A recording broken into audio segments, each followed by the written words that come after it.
Yasin SOMPA mani dieni akatiapa.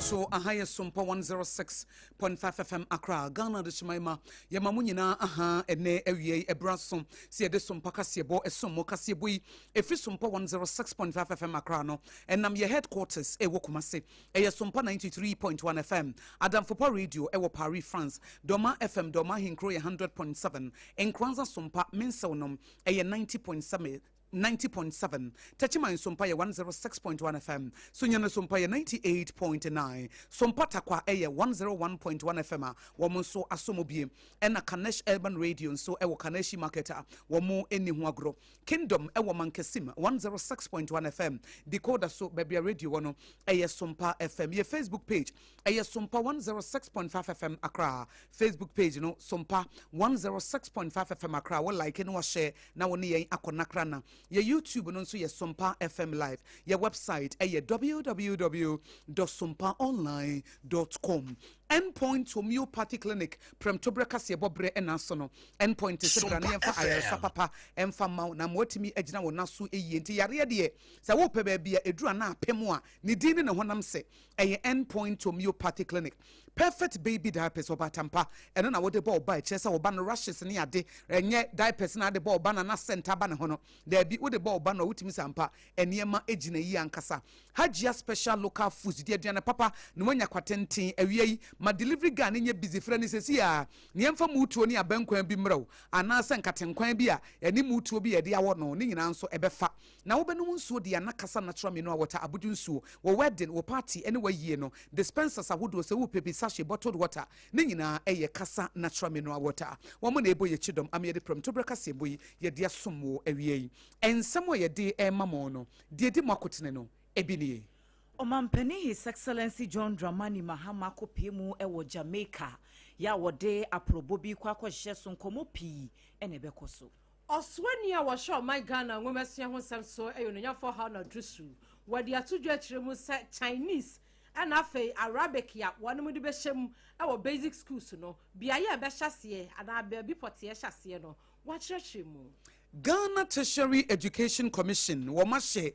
Ghana by them senior warfare reparation no so owura ekospo gabra se doctor no a eda ne din so no wo mekere se wo sua ade na ye de ma no anase ye de che no eti won fa evidence na mekere de ntia ye boni din so Dr. Ekospo Gabra Wayek atnaye womudi nchechemu abase BC adesuafo ya na no wom results eba ye no wa wo bonyo so se grade na ye de ma wo no hunu se niema bi akoso a ania moawa ubetimi asan akọ no ma make opepa ni biem enhyehyɛ da ho Onyonyafo Sami Okujeto abrakwa eyeswani a wo hye amanone ho samso wo my Ghana mu wadi atujese na anu a ensuo efa sabi adehye ema bi muti na nanom siede no ekọ wasefo sei wan mu ba beboye na momo ye nyina de ye adwuma fraud fo ne scam fo ne de wo mani bra bere ye say first quarter ya etwa mu na anu ya Interpol fo sisika ye hwere e wo se ya scam ya fa usika ye hwie no eye 1.3 million US dollars. Dwamtrani ya woda adwadifo ekuo kesia no ede ato empenifo edava ko adwumakuo no animu se nanu ya ebeto odwa se ye ton adwumakuo no wo ma babe yi omo ho anu akeka nsem bebre na emom no wo mo so won hyehye ya won pese ko ni bisemu nsem awie yi ye debrem Owura Paul Afoko upiemu awa MPP amanyoko adimu a wo pretitena ni dibre no wadi atudwa se ye democracy no kabima minka bi no sabi ahwe ya niema ebekwa acho se MPP ankeka wonom ho Odefo amo akwaboadu otoso enwoche nasemnie wonno na mfimfim mantemmo oye opanyina woda Central Regional House of Chiefs and wose nananum ahemfo bedwa ne titru amahene no obesra wo mo se wo mo mfa eni die ne ebuo eni omudwuma na edi entia na fifi mantem hono mo amankesim ohene ya woda wo mano na ede to wo mo maka ahemfo no animu se dodo no ano wo mo edidi bre no se ohene keke mpuntu de wo mo mprebi wo se sa ne mane nyina enya de a eboa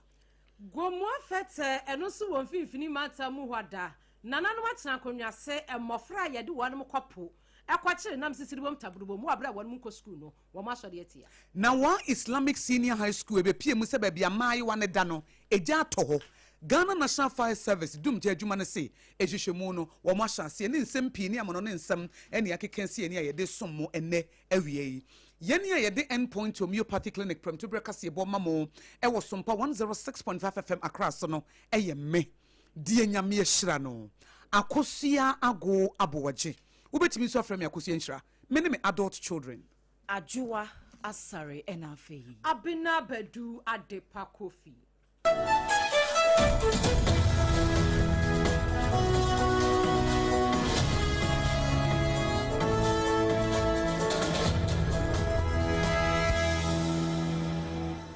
Afei ensamuno enchiremu ankasa enie Ghana Mampani His Excellency John Dramani Mahama yeka sei wakwakopiemu ewo Kingston ya wakwakoshe nefuanan dwumadie bi ase a eno no ebekoso eye Ghana ena afei oman Jamaica yonkofa ya eda yentamu na womokwakwotena se atoato adwene se de beya ebetimi aboa ama adwedie ho nsam so atimi akonkan ewa aman ni mienu so afei ne titru kese pa ne nano nkomodi ekoso ya no mo echiremu se bibremu amanya hodo ya abrofo ibefa yeman edi so sisa niema hodo bi ananka ne betimi ayemfasodie pi ede ama bibiman a wo de yekọ nkwaso mu sa preparatory justice ho nkomo a enche pi ehu kopie mu a amman penifo no wo de wo support ama Ghana Mampani Yera John Dramani Mahama no sa nkomodie ni nyina bekoso ewo nafuwa 19 emu na Mampani ewie mu hyen no wo kire mu se enwa ena ekolande wo Norman Manley International Airport ya wo hye ni mu se mpenifo akese akuku damahodo ene ba bepie mu ewo sanhyiamudie no ase a enya semketoa na Mampani koduru ye na wo hye ofel so aman penifo ewo Jamaica na wo behia no ewo plane no enchen na wo ma na kwa abasonko timu se eye nika pi na wo kire mu se saa anamo ya wo ekwa kotuo no wo didi nkomo so e de afa atentere ne ho na wo ma campaign no aye kese se ebibiman ahodo no ba bia ya akwa koduro no eniema ya abrofo no befa koye anya bi kura nkampatasika bi ni ade kura na sese etimi kọ ede ma bibiman se de be ya se sika no so wo betimi ede ayempuntu nnwuma na etimi aboa enti san komodie ni nyina bekoso ewo Jamaica man no emu na wo mahwe ba bi ebekọ akwakosie na omampani ewie a wo hye ni mu se eniema hodo bi nso te se nkomo efa adwadie ho investment se ye bema oman Ghana ene Jamaica man na ya kono na wo wo sika wo mpese wo de be hye enwuma mu titru pa ene infidi nwuma no eno nso wo ma di hu nkomo ehuma sua afa nsrahye kuyayo ene ankrankra nwuma ahodo nso no wo be hye di san nkomo no ama niema nyina atimi akonkan enti efri enadwo yehwe ni mu a se enkodu ya wode na Omampani His Excellency John Dramani Mahama wo de dwumadie ni nyina ba wie ya wo besan aba na waba beto na dwumadie so ewo my Ghana emu yeto ensam no eso ewo enwomesua ensemu ononyafo ha na drusu ayeso ani awo no wo hwe my Ghana enwomesua ho nsam so wakasa na nansan ni yetete esempani se ye baba besua Chinese na chese China fo no chinchan ye besua bi na no ehase every basic school mu ene esa abofra no frem crèche ya eba na yetete sa wababa betrem ononyafo ha na drusu say eye ampa ye besua China for ekasa afi Arabic eno so de yegusu a yesua ana French kasa enti kasa miensen ana sese eba aba behemu na opiemu from kindergarten eye KG no eba abesi primary 3 na chese class 3 no ononyafo ha na drusu say eno no afi na akwada no fefen kakra na what's kasa na what's eniema bi asinti eno no de Ghanaian languages no eye ya nia kasa ye kasa ye kan se bia ya akwada no ko school no se ye ga ene ye kire ne ho no mo a from KG ekosi basic 3 no ya de ga ene be kire no a se ye twi enso ya santi twi ya na akuapim twi anase enfante kasa anase ebia ngona kasa no ene ye de be kira kwada no from kg akwakwasi basic 3 ho na se wo free class 3 ekwa class 4 na o sha safely class 4 ho no mo akwa class 6 ya eho na Chinese no ane Arabic is Arabic nso osua bi osuku ho a ena afa French no ye de ebaba be hemu said ye be ya ebeboa onya for ha na druso said ye wo kyensemu kyensentro eni. Let me use the opportunity of this ceremony to clarify and respond appropriately that there is no intention by government to make Arabic and Chinese compulsory at any level of our education. That is not the thought. English remains our main medium of instruction, but from kindergarten to primary 3, we are encouraging and forcefully supporting the use of local Ghanaian language so that our children will not be lost out of their own values and culture. Openia wakasa ye ayonunyafo Haruna Idrisu wono na omai Ghana ngomesua ho nsem no wochia no ese woswani ene wakasa cheche mu no enti no Chinese no ene Arabic ne French no wachem say enye compulsory na mon kg to basic 3 ne de eno no wo Ghanaian language ya wote o mother tongue no eno ne de be kire wo na from class 4 ekosi class 6 no na se China fo wakasa na Chin chon Chin na Arabic no so etwa so afi French no so na we mo de atwa so a ni nyina no one samtrafo e kire mu a ya da ne kire wie di asomo. Meka wo se endpoint homeopathy clinic from Tobreka Siebo na wutia perfect baby diapers wo mo so eka ho a eboa manema akonkan na Ghana Tertiary Education Commission ye chanitia eka na JTech na wo mo dwumadie no wo mo hwese bibia da babia da e wo Ghana nwomasuo mu ye ma license se ampa su kunto so wo se fata se ye ma accreditation ekutawo e hu dwumadie nyina ye wo mo dia wo se wo ye doctor no e kwan be na afa so ye wo doctor ni nyina ye sone so ansa na etimi edimo na wo mo declare ma Ghana's presidential envoy for reparations say wa wonim say ye niema no a His Excellency John Dramani Mahama se ye nkopere na ye nya ya ade no a ye kwa ma bibiman ye nsa toso no wono na ye tu no say aban no wonsi na nemu no nkopere mfamra ye na de enima ne ye Dr. Ekospo Gabra JTech for say dog wada wonma doctor no bekirem hwana de ma wo wunya ne he wu ko suku na wunya ya na say ye sheda de chew evi se wuntimi nka say ye frewo ambassador Dr. Ekospo Gabra wobra doctor na ye de amawo a nti we de fa evidence ne bra evidence de any resource ye pepepe na commission no say academic titles and crofodi ye adwuma say won hwe wo so ye professor yes wo ye doctor na won hwe mu na nya bia de friend accredited institution sukua ye hye ma ne tumi krata ye sign ho say wo betimi di albodi bi say am obi no emfa ma wa wontimi mfa nya adwuma saa na bebre na na mo ma frefo ne asofo ne de adifo ne de o mu de ne bamu ase odifo ambassador doctor prophet ni ade bishop ni ade ni evangelist bebre na emom ne sa wo so be fa academic title say wo ko school yenim say doctor ne de be ma wo a dis wo ko school ne de be ma wo ye mfa nche ya watam ye de che eno kura gi se wa ye bibi e safata ne aka se we de ye de achew enti JTech force we de enya bone ambassador Dr. Ekospo Gabra wo doctor no ekuta wo no fa evidence ne be kire ye na wa amfa ma kira me ye hu de ne sizi menya wadwen se wo de be ye adwuma biem emfa saa ayi no nto ho so enka se fra Dr. Ekospo Gabra wo bra wantimi ama ma kire ye ba bia ana suku kura e de saa doctorate no e ma wo we ni asem a empanifo nam so e de aba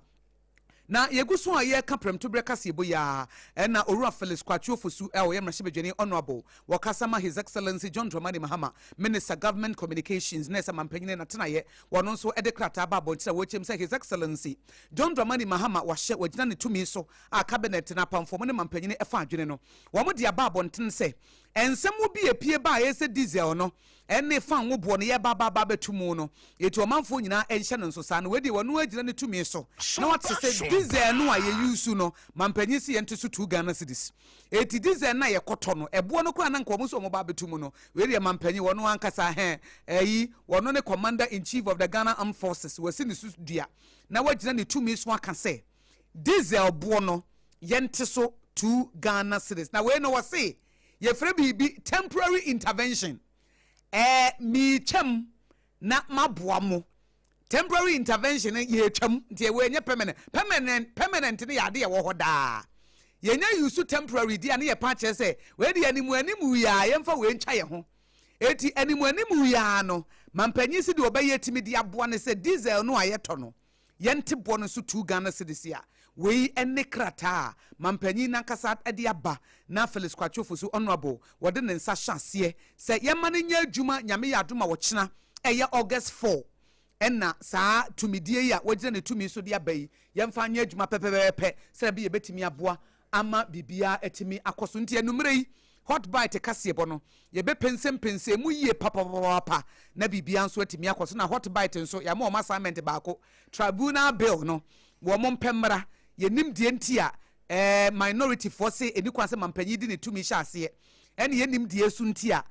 president ye vice president dada Dr. Mahmoud Bawumia sese mama mpanyi asente anama ne fa ne kokromoti ntia pese ye hunu de what tribunal bill ni muntia no so ye de ama hot bite for wo mo de beba no ma be chisechirim na sese ye ta wo machi a ne ata wo machi ye mpene so nso a ye mpene so nti we de hot bite news anumre yi saa direct tv amampanyi di aba enhyehyɛ ya wo de egu akwam di aba be kyere no ye betutu na basa ne sre na amantiase ayadwuma ye toa ensem no so ene mompene aban ne ye ko ensem foforo emu West African Examination Council ya ye twanitia efre no wayek no wo mo de aba betu dwa se enano basic education certificate examination eye BC nsohwe ya wo mo kɔkyerɛ ye results no aba na ebi ani agye no na ebi nso sun esan se results no dodo no a na ye twa mu na dodo no aso na ye suspend ye wo mo suspend wo mo de no so na numbers no timu sa wo hye mfie atwa mu no a afi de ne de na edoso ye pa ye obu wo hono a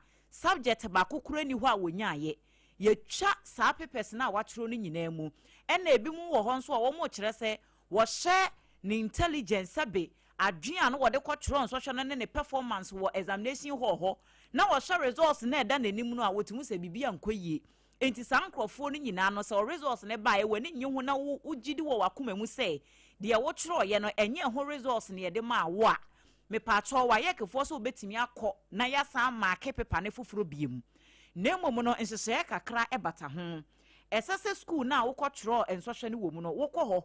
na wo de wo official letter no ekokoma wo mo se wo request remarking no enti directorate no nso beje sa ankrata no na wo ma forward e de ama wa yekefo se nya beto wa yekefo anim no wo mo nsa kan wo mo ebe ma approval letter ya e kire se ampa unkrata no ye nsa kan ti ye kwakọ marking foforo na mo hu se remarking no wo candidate na wo kwakọ call for remarking no ubetu aka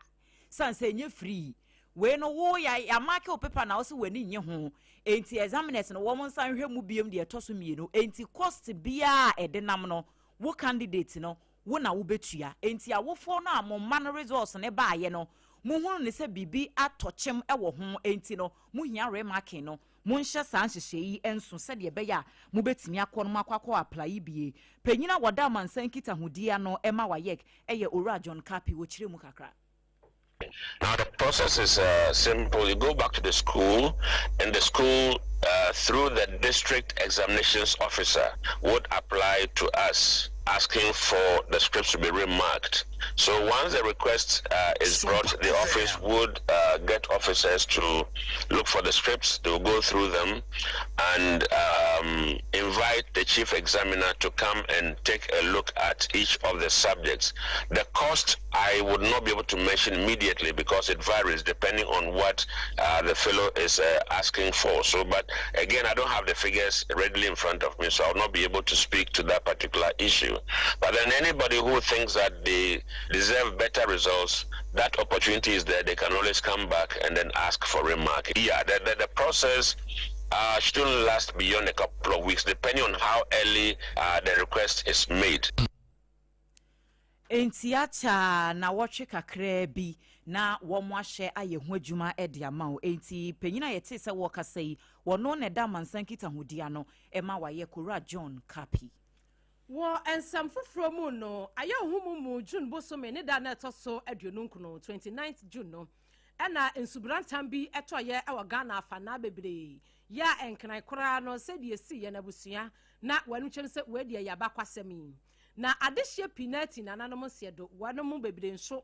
ɛhre wɔmo adwuma afei so to ase ahodoɔ nsuo faayɛ amafo a wɔnom adan adwirigu yɛ na akɔyɛ rehosam ya na enya asɛm kuma empanimfo agusu a wɔnom edidi nkɔma na sesei de abebom ene sɛ Foreign Affairs Ministry no mekyerɛ asɛyɛ wɔmo ɛna wɔmo hyama no ne ɛho nsɛm so ɛwɔ man mu a onyanyafo Samuel Kujeto Abrakwa Northtown Emra Hyebedwani etua wɔnom ano no wɔde ababa betu dwakyere mu sɛ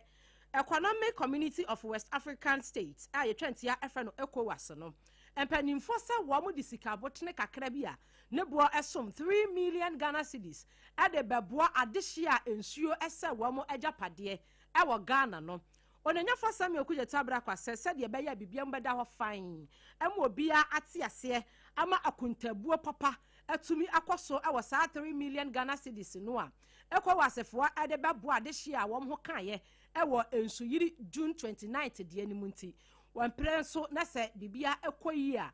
mpanimfo a wɔn ɛsɛsɛ sika no ɛkɔso wɔn mo nsa so na wɔn kyɛ ɛma adehye wɔ bia ɛnsa kan de no mpanimfo no ɛnsa bɛka ne mbere pam na wɔn atena se ahwehwɛm ɛho sɛ yɛde wei ɛma wei mo yɛde wei ɛfa ha accountability no ɛyɛ akontabuo no ɛbɛkɔ so pɛpɛpɛpɛpɛ sɛdeɛ ɛbɛyɛ bibia mu bɛda hɔ fan ɛma obia ate aseɛ onanyafo Samuel Kujeto Abrakwa sɛ deɛ ECOWAS ayɛ yi wɔn tire mu sɛ wɔn ayɛ adeɛ dododo enti ne yɛdaase agya yɛdaase bi mmira bio nyame hyira wɔn mo pa ɛwɔ nyame so adwuma wɔn mo ayɛ Yen to akase bono so ameka wo sa ha ye SOMPA 106.5 FM Accra Endpoint Homeopathy Clinic Premto Brekase bo a perfect baby diapers kasa natural mineral water any Hajia special local foods eji ababa no ene de somo awie na yenim se mobile money fraud no ekoso pa me asem tie yi ya fraud me pen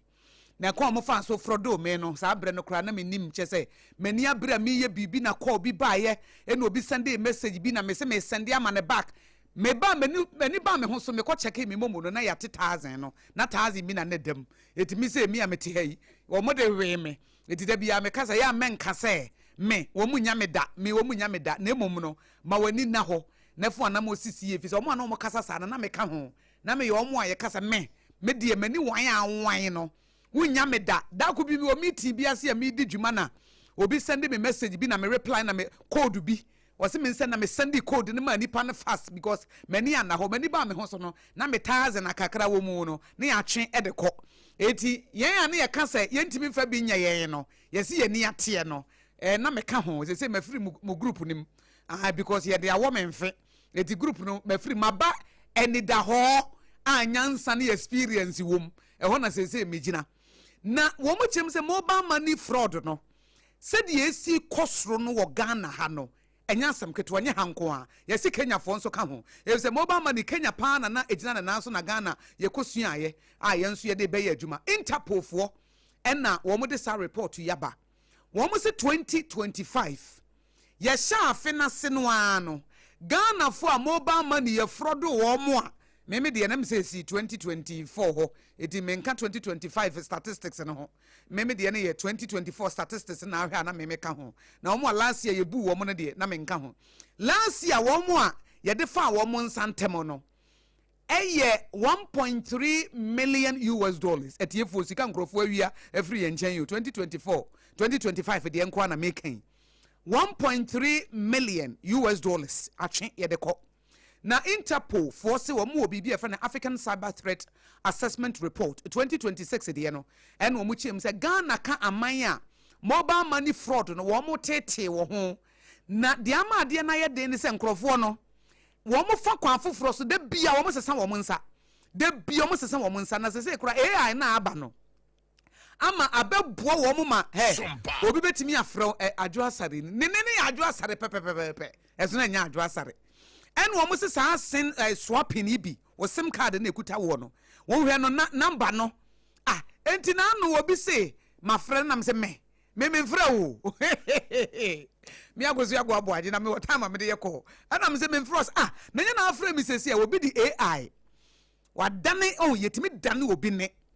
en na tere bi a wo number ni kuta wo na obi su kuta the same number ni kuta wo na kuta enkrofo ma account mu ye krofo de akoyi sika kyese atete ena sa mobile money scammers yi edi Ghana for FM Interpol so mo hwehwe mu na Kenya for nso so ka ho pa na mo kora de wo SIM card no SIM card be 123,000 ena nkrofo asoapo adane no eti kuta na number no nso kuta wo bi eno ne sa na ma akokoso na de entiama wo mo chia ye den no according to Interpol na ekasa yo wo mo se de entiama sa frosters yi china kwakwa ye den no eye sa password ya one time password ya obo na ba ko a na no anu no yi eno eka ho ena customers ni bi o ha ebi mu satimi koto wo account no so eno nso so ka ho ena obi okura na wo oda aduane online eno so kura na ye bu nkrofo obi timi ka se na no obi oda entade ena yesi ye de bre no ena wo tua half entade na medru afomu wo say so wan fa de aka na me so de ayen fa ntade ne ma no say na sanka mu de bedru ya na me de balance say ye scam fo yi bia na scam no e say ama wo mo kro mo ye online business no e affect wo mo e ha wo mo pa ama wo mo dwumadi e ya to aprefi say wo oda de ko na nipa ne se hwe wo gise wo kire me say wo ye genuine ni ade it is an ema na ekoso Interpol forces say AI na yetimi fa messages ahodo na yetimi dane wone ema wone be ye obi de na techniques ahodo ho hyehyɛ ahodo a wɔde aba no ene ka ho nti we yi ade wɔde aba betudwa sɛ 2025 nko an de yesi busumi miensa no eka enan ne mu hɔ no first quarter hɔ no a ena sika bɛyɛ 1.3 million US dollars de enkrofo yi ewie free ye mobile money transactions so a wɔn afa sika na di Abusia ye ka wo se premto brekase ebosu ni SOMPA 106.5 FM Accra ye stream live e wo Facebook nti braso bie eye one kase ebo one video ana one picture ni ye koye nim dwamtreni ya woda Trade Union Congress TUC ekuo no ano eye Bernard Owusu wode ato dwa se womo ene mpanifo eda Volta Aluminium Company Limited ena fei Ghana Integrated Aluminium Development Corporation GIADEC for ene va kwa adwumakuo no wɔn ne wɔn akonkonyasie sɛ wɔn ne wɔn kɔ akɔtena se ato adwene na wɔn ama pepe yoni asumdua basanse na no ya wɔn kɔyɛ demonstration sɛ wɔn ate sɛ va akɔ adwumako no yɛpɛ sɛ yɛtɔn de ma owura Ibrahim Mahama no enkrata abaye ya papa no betue mu sɛ enye no kreda so wɔn watu na mo bi so wɔkɔ akɔtɔ va akɔ adwumako no ɛna aban so mfa nkrata bi a na request bi ameto ne pono so sɛ wɔn pɛ sɛ wɔn de adwumako no ma no wɔn manage Emma GIADEC for no kura betire mu se ensam ne nam no enye no kore na wo mu adwumayefo no wo masema wo mu kanyina ne se mpanifo de wo maba beka de wo beka nenso wo mu ankasa so nim de ekoso wo company nim enti wo mu ka wo masema wo mu na gina bibi so e na wo mu nim de wo mu ka na eba ye wo mu de wo mu hyehyeye ya wo mpese mpanifo edava akona no wo mu di so no wo mu de akwa wo mu se eniama mako mienu we ne yepese ye ya ebetimi aboa na ye adwumayefo no so no yenya rehemu bi wo company no mu se enye de ye dwene no eno na mo pese mo ye enti se sa na te de ya mo fa hyehyɛ nya adwuma va ko ne GIADEC-fo no se da wo mo so ye de wo mo pa ebe please wo mo mpanimfo no na asɛm a wo mo ka nyina ne se last minute no wo behu chale sanse wo mo de fa soro a wo mo so de be fa asie enti se de be ya asomdue be ya adwuma no wo mo nyina ntena senkasa na adwene enko benkro mu dwamtreni ya woda TUC na no eye Bernard Owusu wo no ena ne nsamtwafo di nkomo yi. That is what they want to do, but we also have a strategy to also find a way to protect the Ghanaian sovereignty. There is always a last resort, and when we get to that bridge, we will resort to that risk. We will get there. They should halt whatever they are doing, come to the drawing table for us to sit and talk about what we feel is the best interest of the ordinary VACO worker, because President has shown that the tangent that they are going is not going to end well. It is the best interest for them to continue with what the board is doing and what the management is doing than what they are bringing. Trade Union Congress TUC Dwamtreni Bernard Owusu ena yetene nkan. Yeremo awo National Patriotic Party MPP amanyoko no emu. Ensamtrafo ekohia empanimfo a wonom ewo konim na asembisabi AKOSUA ensamtreni bi ena bisa owura Paul Afoko ya wo pre titirani edibra no ewo MPP amanyoko ni dimo. Na sadia ensamtreni no eto na sembisa no edema owura Paul Afoko ne enesem.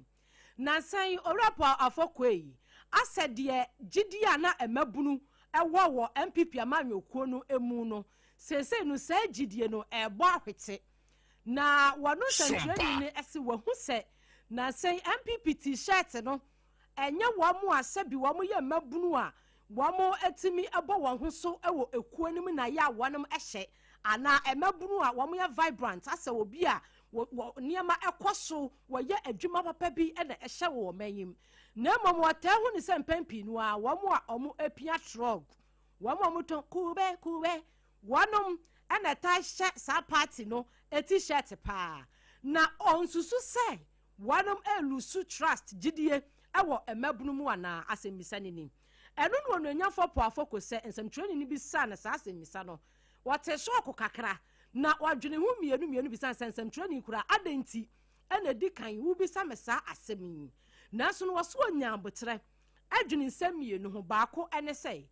MPP amanyoku a eneyi onopo afoko wo pretitinani edibre no se wo ma ho so na wo ye dom kuma ewo mrahye badwam no se wo ambuild gidie ana se trust ewo Ghana adihye mu na se eye ni na 8 power wo pase wo ba no wo ntumi ema eno no eye baako enti wo hwe bia ya wo hye ase free from ho na wo enter kodi atoso bio wo kire mu se eye kabi mami kabi democracy no se bibia betimi akoyie na democracy se mumu ye dom kumanti mu opozi eniema bia se bi se enkoyie ewo mayimu a mo na wasa mutimi gina na mukasa ema Ghana adehye se ekoyie dia no mafaso na emum se enkoyie a eno so na maka mo bi ate owurapo afoko se MPP wo mo ankeka wo mo ho na de ekoso democracy no kabimami kabido wo mo ampusu wo mo ho a anhwe a na edom dodo no wanom adisesi ya ada ne ye nan ewo democracy nim said your chere ne nsam mu eni. Then the second reason that brought me was I thought our democracy is in danger. If our party is weakened any further, our democracy will be in danger. Because if our party does not stop the rot and begin the process of reclaiming lost ground and coming back to power, we'll just go down. And today, in fact, when I did the press conference to announce my intention, a journalist asked me a question. Initially, I felt, how dare you ask me this? And in this manner, that's what I felt. But of course, I couldn't say it. He said, these days, your party t-shirt, it's only truck pushers who wear it. We don't see the young people who are like vibrant in politics and all that. We don't see them proudly wearing your t-shirt anymore. What do you attribute it to? You know, for me, that was another wake-up call. And to be honest with you, I felt if our party is further weakened, our democracy will be destabilized because it becomes lopsided. One party dominant with over 2/3 majority in parliament and therefore can do whatever they want with that majority, and the other party weakens. Openia wakasa ye owurapo afoko wo pretitire ni dibre no ewo MPP amayoko dimono ene ne semtwa fokasa ye awia yi yado ne twedi asom meka wo se sompa kasebo na wutie fi sompa 106.5 FM akra yen konfimfi mantemo na nanama hefu badwa ye friend Central Regional House of Chiefs President or therefore amoakwa abodu otoso nwotwensem awodi atodwa no yemfa ntom anim awie na sam ne se wo ye oman hene na wo mfimfi mantemo abuade na nya hobrase na hobrase ne ni die etimi ma wo konkan e wa abrabom se ye wo hene no enche se yamamre ne yamane ne bu na ne mutia anase tietia so eti obesre wo mo hye na se nyina se wo mo ni wo mo huni e wo saa kwa no so wo de ahobrase nante na wo de ani die ka ho na wo bu ni pa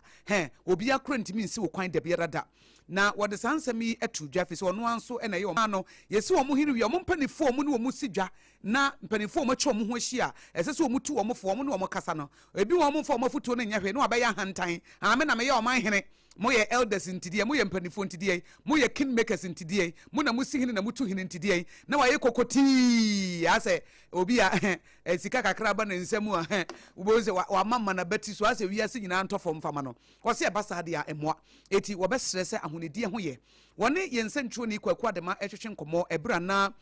wo mo hye ama dwumadi ahodo a wo mo edie agya na so eprekope no se nimdi a mema ni nti wo mo yira na se ade ba ko a se wo ye ohene a wo fa na sem hia beboa wo pa ede nkamomu eba no eye ahobrase na se wo se humility na de toso mienu eni die ne ebuo respect a wo de maniba Sompa FM Nana on parking kan or 5 degree. Also, chieftain staff of Tari. Nana, we of Tari, or freedom. How about Nana? Or Shamasi, there is a lot about us in Nana in four. People to me, when I was Shamasi, was when Nana, Hono, Sabi, who was Shamasi, to experience what him. But lastly, I say, one was a good we are order for Amwakwa Budu or Toso and watching our young Finfi Mantemo, Nanama Fubeja, Jamutinani, and a Kasai, one so, and a year on my hene, our Bremai Esikuma Traditional Council. Na in semi, what the two Jabra would to state, Womunya or my hene for fro, our no and a Baba Beshachli, no and now what is self to Emma Indianam so, Emma acting, a paramount chief, Edema a wood to state, na just say Kwashi, Ahin, one also actually what the other said, dear to Abayim him said, one more quiet it is a quintibino, Abay Messi. Yes, and for more. Banso de da buku nyina mehwe ne manso nyina abafam especially ye ne gomu afo manso no mehwe ne nyina abafam na asunye ababuku mem mani so adinhu ayo mane so nse ma be meba behwe na akwanya de da buku nkurase ye nyina no minister for highways obeye ne nyina man na obia no hu be hahan na namu nyina na ba he mafo nyina ne se me do bibia ase na dwuma kese o ma ya ma me no mani nda se be bansa abansa nti me da o nyina se nyame kire obia enjila say obia tibia bia wom awunim say tibua no emboa bekuma no say tibia no fimu ne nyina ye kambo mu a ne ye koyinuma bekupa beku ma no benya ne ntampa fra tibia say ma fa me nya menya sabo mitirim say ne say nimba ha yepe beku geto funu mekwa kosra ho ne mama wo afutu ebia so mo ye 10 no mo wa ebia mo 8 be sisan be fie Nana say ghetto boys ghetto girls mo ho ghetto boys ghetto girls me ba besra mo. We no more shit cocaine no more shit, but me babesramo. Me besramo na makakasa bi etumutrim te sade some power rhapsody timidi again foforo e 2-3 ma babra bo papa no. Ye di bia betumutrim na we ni cocaine no ne tramadol no agya de ato. It was one no ya baba ne se wo man hene wo hwe akiri e wo wutu state. Nye se bia wo baba betena na konya so. Woni ghetto boys ni ghetto girls na be kokko na 10 kura wo no ne mo kasa. Na ba kokura tie no wosesa na dwene no wo kasa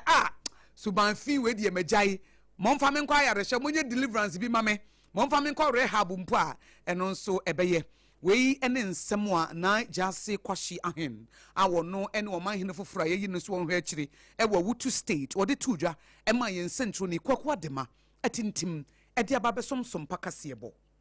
yeda so won finfin mantem ho na mankesim o man hene eye osagefo amanfo edu a wotoso enum wode atudwa ekiremu se wo ba yeyi empuntu nyuma pi ene waye won importem ne wo tunsuo na speed rams yi wo ye bise de be ya akwanhia wodo ampempi ye tesi wo mankesim ene importem no wo betimi ahye ne wo mo abrase ene niema hodo bibi pi school development project nso na edoso na wo se we ya wo yeyi waye wo man hene enti wo tu saa na mo no na de ba ko ya no wotena se a wodwene ho a wonte ase ne se aman hene bebre no ane ehemfunkuma na edada kuro no ano no dodo no aye de wo motu ano ma dane ceremonial figures edane so kwa bi atwafo hene ana se nkoso hene ana nkoso hema o man hene ho ahwan na chese wo ba wakunkun ba paase na nade ne botom sika ana crowd de wan kasa of bottom sika nkoya kone kope investors bi a won betimi edi sika ba behye project ahodo ekoso e won peso ano so wonye da wote ho saa de saa so wahini bi a wo saa e hoya na na ye tu na de yesu na e ho nsam na kwakoye pi enti wasre ne nuanom hemfo ne se enu nti ne ye de wo e ba ye se bra bedi wo man nanim e se wo boa se de be ya umpotem no nso no e betimi atumpon woni yama ne boni erikanan enidi nkomo yi 2 years ago with one of my elderly chiefs who is over 90 years old. He found a difficulty in climbing the stairs over there. So because of that incident, I had the vision to do a ramp for the house. So I informed the president and the vice, and the standing committee approved it. And I made sure the construction started. The whole project cost me about 149,000 Ghana cedis. And it's my personal gift to the Central Region House of Chiefs. I'm praying that some of the chiefs chiefs who are physically impaired or walking with walking sticks all can now go up and participate in all programs that are organized at the upstairs. I've not done this only at the regional house of chiefs. At Mankasim, I've done some water projects for the community. The estimated cost is about 100,000. So what I'm trying to say is that as chiefs, we need to be benevolent or philanthropists. As chiefs, we must also give to society. Ene ya yekotie ye eye ohene owo mankesim osagefo amanfo edu a wotoso num woni amani boni Erika 9 ena edi sankomo yi SOMPA FM de ensamono eginemu ewo emfimfini emantam emu na kwaku adema enso atonsem ni bi afri gomua fete ede aba entine gomua fete hene ena ekase nana abo ata ya wotoso mienu Nana se watena se din empani se wade hyianko aya na akoa adwane ena sebi empraduasa opani so entena fie masedua emfo ena opani tena fie emankwada ere na nkanso a yebu na kanrefo a yede no eka ho entini nana abo ata ya wotoso mienu eye gomu afeta hene se wantena ho ema emofra entena fie ema awofo ni ahwefo a wonom wonpotam hosode a Yanfan kwada ne nkopo enkoye sisiribom tabrubom sisiribom tabrubom enkoyi nam wa bra suku dan si hwanom a ewose enkwada no ekwakyere suku dam kosua de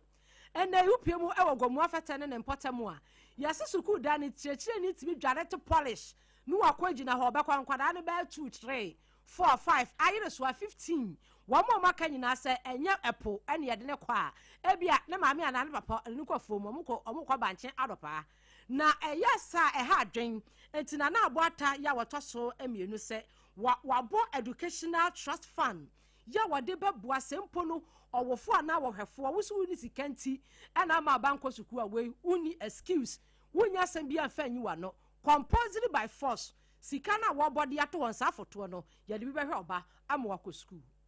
We are going to put some measures at the seaside. The child that we see over there, we call for his parent and then ask him the reason why the child is loitering at the bedside. Because at that moment, the child is supposed to be in a classroom. We want to reduce the tendency in our community. Many of parents are facing difficulties. We are going to see to it that the child who needs help, who needs support, who needs assistance, this education trust fund is going to push that child until the person finishes university and he becomes a wealthy person in the community. The beneficiaries are children of today and unborn children. We are going to develop infrastructure for the basics so that they can progress to the secondary and then to the tertiary. So to the tertiary, brilliant but financially challenged students will benefit in the form of scholarship and bursaries. To the secondary, we need to improve infrastructure so that there will be more accommodation dormitories for them to study. To the basic schools, we are going to also improve infrastructure and provide logistics such as textbooks and exercise books to improve the quality of teaching and learning in the basic schools. So if you have not yet contributed, whether be a chief or a philanthropist, whether you come from Gunofete or not, we are inviting you to part. Nana mo waya dear pia one ram when ceremonia ahimfuni biasa de adoa elika eka wone nsamba akono emono we dia nana ye adwuma de waye kyerɛ sɛ wo bu adwuma ewo gomu afete ene ne potam nyame nhira wate ene wa nisuade hunu papa ene akomapa a wodi ebo adwuma yi nana abo ata ya wotoso emienu gomua fete ehene wono ne kasa ye no ne kasa no achi no opani kwankyerefo a wotua enwomesua ano ewo gomua East District eye Mama Francisca de Graft Johnson wono so F1 nana so say nana epia o due to this trust fund is going to help our learners, especially those who are coming from underprivileged homes. As we all contributed to this fund, it will help those who are paid financial go to senior high school be able to access that and also become responsible citizens for Ghana.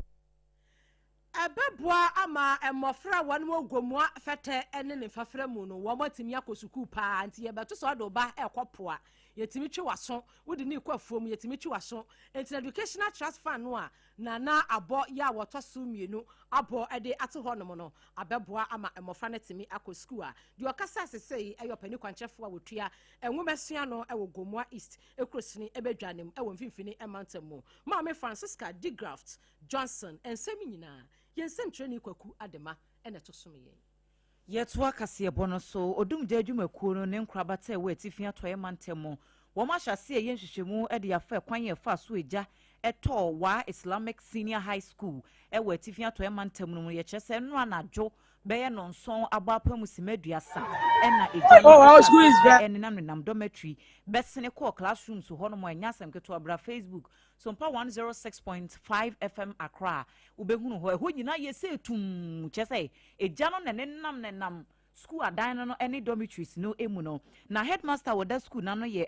Al Hassan Bafara wono na chirechire mu se wo mo kra no wo mo hunu eja no na desuafo ni bi da so wo dan mu ho na wo mo ye mu hyehye wo na ne wo mo sha se wo mo tietie mu kekamu a ehwa antem so na se wo mo fra fire service fo mo bantam nye saa e bia na niema bia kochewo na wo mo chire mu se wo mo bae no dum jadwumakuo no se wo mo hu se dodo no aye niema eja tomu a ehyentem te set top box te se mattress ene rubber bucket ene eja no etomu a fast na atra ko se ase de wo mo ehwehwemu no kono wo mo hunu se classrooms ne beye enum de eja no afa ho no mo femfram ya ha adwene adesuafo dodo no aso na se egu abonten a wo mo nya ba bia wo mo de wo muti betuntu wo masre se hwehwemu no de wo mo ye no makohuna de cropot de eja hyehye ne baaye na emom sa be ne wo mo hia moa ede amadisuafo no se odum jadwumakuo no beye wo mafa na emom no se support nuane ne baabi a wo mbeda mattress ne sa ne manema no wo mo hia bi se de beye a wo mo de be support adesuafo no so yentie no.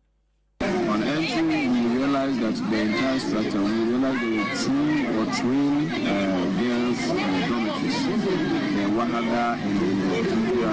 girls hostel. The Wahada was fully involved, all the roofing was flat, and officers did the needful by assessing the scene before the commencement of firefighting. In the process of firefighting, we got to realize that in each dormitory there are 5 rooms, and in each of the 5 rooms, almost numbering 30 students occupy each of the 5 rooms. Ene ya yekotie sesie no eye etifia toye mantemu penyina wodan kitahudia no ema odumja adwumakuo no DO2 Idrisu Imran ena wachre ensemu no endpoint homeopathic clinic adaworoma ene yede pramto breka sebo no ebro endpoint de odu horoma na chese yade bia ba na wieye se eya wo ho asem na akwakoye den eye prostate wo memam se wo de hie bi no stroke aka na to wo mfie bebre obu ho stroke na ye ne saa na ne fa adwojo wontimi nya ne ho hwe na no so aba beye sebe adesoa e de ama abusua me pa cho wo bre kwa wa bra endpoint homeopathic clinic e wo ho de ententem ade hye ne so fa ne ko na wonkonkogya yare hwemapa se e bia se de situation ne so tene mu hu se mu movie up and down ne ade ne be ha adwene a frɛ yɛn ye beba be ye home services e de amasa nipa kro no ye de na fa massage ne physiotherapy mu ama ne ho ato ne kra se ye wo kidney na problem bia ba ho ana wo liver no so a ne nyina endpoint homeopathic clinic wo mo ebe so no ano e de amount enkran ha no mo de shell signboard or spinters kwan so enkran ha ho na obehunu endpoint homeopathic clinic shell signboard was Spinters Road ena kumasen so ba ko wakro no mabo ehia uduru ho no mo bi so obi asa wo ko endpoint wo mo ebe kire wo ankasa number wo be free doctor was so no 0244 867068 0244 867068 and 0274 234321 na wodem oba tanye mi bisasa diapers be na wode bo oba no obu aye won koda bi wo ho no mo a wo mo pesu dada na was I feel uncomfortable any wutiate ube wo so wode oba ne ma obi ya maame me de ma ye busy obi ani ho a obeso oba ne mu na mmom akoda ne ho dwo wonsusu ene wode ne gya ho akora obetinya wo ho a the whole day wabra won kekenka na ho nya hwenhwen bia na eye akoda wo bo perfect baby diaper se eno no wodwunso wojani nan yo enya de se senti bi ni ade na ne to ho nsa na ne to ho keka no na sebe na kosua kuma mu na ni nyina problems na akoda ne besu saa da bi uyu perfect baby diapers na ene comfortable the moon nyina anadwo nso a anadwumu nyina na akoda no so ne ho atimi ato ne kakra mo amora ne madake wo kurum ha mo nton perfect baby diapers na mo ye mo ho sansa abata ne wo mo ba eno anu wo mu bisa eti make sure so be kwa kotu bie e de ababegu shop num se de be ya ebetimi akontem e de ama ho perfect baby diapers there you say a gentle a perfect and a sign ye comfortable ema ubano uko supermarket mu shopping malls baby a tons ane menina ubenya bi ato FDA fo nso agye atom say a product papa for 0531 1099889 0531 099889 0531 099889 and 0303 957965 na wodem oni woman so edi enkomo na ebusia wonim se de wudi akọ onipadua mu no eboa ma onipadua kora etumi eyefe na se eye aduane aduane bone a etete nipadua no epansam no kora enu nti na biaye a wasa woto waduane a wudie no uma sa biaye no ehu hia wo ye kanfo Hajia special local foods e de amawo ho no ye mfa spices emfa nya aduane udi aduane fefefefefefe mesra wo ba yade anko a enti yididi wo Hajia ho te said ye wa ye no fie ya wudidi banku ni tilapia emo ene abenkwan wo pe eye jollof rice wo pe banku ene nkwan aduane bia ubodini na Hajia e de amawo wo ye buffet se bia mo wade mo to mo bedin and sorry mo ye conference bi na mo pe enuane asevo ahoho no a eye Hajia special local foods ne kanfo e de amawo wonso wuni adaje yenya aduane in bulk family na fasha fridge mu na di nkakra Hajia ebe ye sade ni nyina de amawo ye sanso ton bi ewe yakache a anopa wi anwumre uba yakache benya aduane papa edie Hajia special local food search kwan ewo eye hachu atomeke kwantempo ne so ye ne transitions funeral home no e na eben pay frayen ewo 0246 359 921 ana 0535 484392 na Hajia enyo so ensu papa wudi Hajia aduane pa ewie wose unumgu so na wudi eye kasa natural mineral water ensu ani muade ensu we no enhye fridge mokora mesrew woda wani nkum wonom a emu adankasa ensu bi ho agi se kere ansa na watumi anom mesrew kasa de ente sawo emu ade wonum nya yade bia emfrekire yato yebo na yade ye dripen no awasase na ne yase akopapa abotan mu ene yatwe nsuo ne de afiri mu ya treat ni yie enti no eye mercury free wonom a bibia damu yo eye kasa Kasa natural mineral water birthday party wedding eye dwumadi bia to nsafra yen bottle water anafe sachet once no ni nyina ebi wo ho ne bo nso efo aya na waba ababa betobi aton e de adi udwuma ya wo enkran ha taifa bok hospital no echi ho no mo a na obehuyen jimai wate na fra kasafo ne fa nsuo ne bi emrewo 0206 469 430 ana 0303 965780 na kasafo enyo so enyumeku adama ena wanam atodon hwere no pade baako ede ma yenya original ye ye be ensam no ede amawo ye da ye ho abasisi a ye so twen yen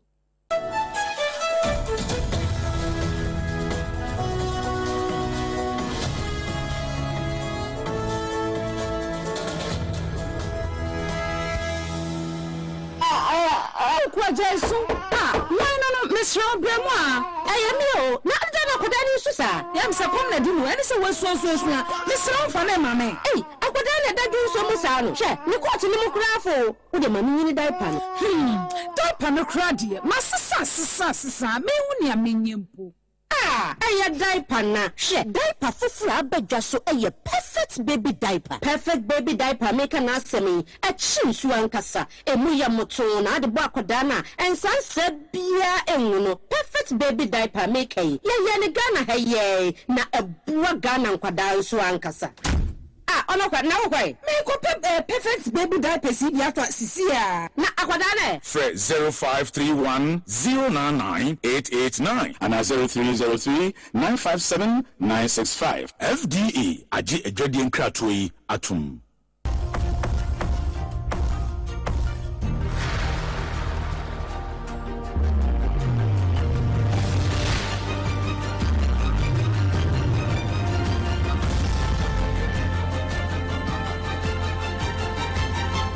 SOMPA TV Emma Akituapa. Marketia pampa yekowie kasebo no ewo Russia mino emu woma hinkro Moscow eho ne yekona watwe wieye ene beto odwa se restaurant bia ewo emfinfin honom baabi woma akwa amanfo edidie ya womoji womani no mu hu se bombu bi ato na bombo ne to ye no enkrofo miensa ena efamu ehwere wo nkwa foforo be yaduonu ba konso de yese wo maprapra ya enya asem ketwa na asase no no wo so manfo bi de nam social media nse say ye Ukraine Russia fo ntokoi na amasa bombo to no akoso restaurant wo nanso ye Russia National Anti-Terrorism Committee wo matna say aye wo ntwehwemu a wo mo kire se ye homemade bomb bi ena oba bi de bewura restaurant ho na botaya etai saa na mo na wotu ye na chi ne de womu nya nhunu ye enti womu ye nhwehwemu wo mankyere se nipa miensa na ebia mema ye sen na maso ye sen ena womu maprapra no so sen na womu tebia muti nanso womu kire mu se free no ano ade besi saa bre ne de womu nhwehwemu no womu ayire mu dendenden a baabi asare hosam ni si ye no so no womu mabambofo aba ho no mododo se de be ya womu betimi monitor se de nioma esifa ko ho afei CCTV cameras ahodo ye wo ho nyina no womu kwa akọji footage no said ye be ya won betimi aboa na ne yenti asa wo ba no de homemade bomb ne bewura restaurant ho no wo mahunu de tai na dwenachi no wo se nye de di kan nie emfie na bi atwam nso saa pepepe ena BBC ye no nso se wo mo che saa nkrofo no a na wo mo ye involved ni nyina nti no bambofo wo Russia man no so obi anka na komanto ne ye wo mema nhwehwemu na kose de be ya wo mo de wo mo a wo mo di mu ntintiman no ebe famra kwanso no so na ye gina na yede awia premto breakfast ye bo a yede be som no yede ni nyina asi ede amamusa fe no abeka ye ho ansam a yede ba ye no na de mu akotene bi ne se Ghana Mampani His Excellency John Dramani Mahama akopie mu ewo Jamaica man ni mu anafu anan aprobo en wode kwa kopie mu ho ankomodie dodo no ebekoso nso yede mu nsam ebremu onenya 400 drusu yo yes when you share ngomesia ho sem so say ya Chinese and afi Arabic and French kasa no a emofra no basic students no wanam ebaba besua no KG ekosi primary 3 no ya the local language na bachelor wonum afi from class 4 ekosi class 6 na the obetru so no say ya China kasa no and French and Arabic no wo mo de atoa so afri ho Omampanyi His Excellency John Dramani Mahama ejina ne tumi so e de atudwa sabre akrata ba ma yesu de atomonim se efi wochina aircon no diesel ebo no wate so 2 Ghana cedis na ye boso mepe wase eye boso mepe na boso me ne so a na se se wo ye hu bibia no wa ye nti efi sabre ya efi 4th August eye ochina ekosi eye September 4 na de ye yi 2 Ghana cedis efi diesel ebo no so we ne nsama huduo bi amanone de yeka ho ena ewie yi ye de besom endpoint homeopathy clinic wo madawroma ena ye ba ye perfect baby diapers wo so aboye chidom haja special local foods ena fei kasa natural mineral water wo ne nyumaku a wo eso yasene ene awie yi ye no mo a ye bekenkan e de maamo no midin e de ADOWA ASARE ABENA BADU ADEPA kofi ewie ye ne manager ne bai die nyame ehira no AKOSUA ABOAGYE ubetimi nso afrem AKOSUA nhira yesori sui SOMPA Accra ye the SOMPA Delight with Abuna Ruthie, the best afternoon social entertainment show no any a day ebremo a day atwaso na womo wo nkranza techima sunyane ne takwa ene ne mpatamo no na womo nso asom no mde de aka nyina atwaso yadamu nyina se amamomo eniti